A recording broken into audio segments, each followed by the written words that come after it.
Hey everybody, my name is Tim McGregor. I'm the author of Heart, Strange and Dreadful, which came out this February from Off Limits Press. And I want to say happy birthday to Sadie and thank you for asking me to come celebrate Horror 2021. I'm going to read a brief passage from Hearts. Um, the context is the eldest daughter has died, and the mother and the main character, Hester, are preparing the body for funeral because this is set in 1821. So back then they did things at home. Um, Mother Stokely and I cleared a space on the floor of the scullery and threw down a sheet of unbleached muslin. Then we went upstairs and brought Prudence down. I was surprised at how light she felt in my hands and wondered if our souls had weight to them. Is that why Prue felt no heavier than Polly? We laid her out on the muslin sheet, and Catherine warmed a bucket of water over the fire. Faith, who had regained some strength, was sent upstairs to fetch Prue's best dress and her silk bonnet. Then we began preparing my sister cousin for her final rest. There were no undertakers here. People in Wickstead did the preparing themselves, and we were no different. There were women in town, shrouders as they were called, who would lay out the deceased to prepare them for burial if the family was not up for the task, but Mother Stokely wouldn't hear of it. I'll not have some stranger's hands on my sweet girl, she said. Only those who loved her. The sentiment was touching, and I was moved to be considered among those loving hands.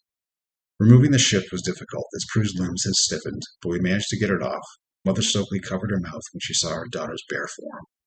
My God, she uttered, how wasted she'd become. I didn't realize. My own eyes gaped, for here was the reason my cousin weighed so little. Her ribs were poking through the skin like the iron hoops under a wagon canvas. Her belly was sunken, and her hip bones jutted up like the tips of icebergs. The consumption had eaten her alive, with none of us the wiser. Faith carried in the bucket of water and collapsed into a stool. She watched as we washed the body and combed the hair. Employed thus, my eye was drawn to a white scar on Prudence's thigh. It wasn't new. When did this happen? A long time ago, Mother Stokely replied. When Prue was 9 or 10, Samuel had taken the hot poker from the hearth and, without meaning to, burned his older sister in the leg. How she wailed. I had no idea. Why would I? Yet I found it upsetting, this long strip of ruined flesh. Prue and I had both been branded by burn scars. I never knew. I don't care for the look of all this blotch on her, Mother Stokely said, pointing out the red rashes on her daughter's body. Did the illness do that, I wonder, or was there some other cause? I'm not sure. I don't think St. Anthony's fire is brought on with consumption. I could be wrong. Let's not mention that word for now, Catherine remarked, her eyes flicking over to Faith dozing in the corner. And what of this? Was this blemish from the bloodletting?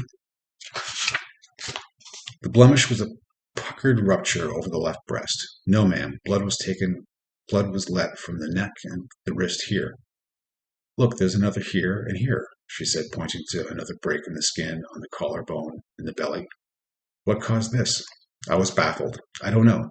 Could she have done it herself in one of her fits? My cousin had thrashed about in her bed when the fever struck hard, and it was possible she injured herself.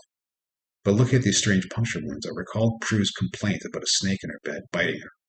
I dismissed it as a nightmare, but could there have been some truth to it? Perhaps some asp had laid a nest in the feather and straw stuffing of the mattress. It seemed so unlikely that I chose not to mention it. With the body cleansed, I took down the dress hanging on a hook.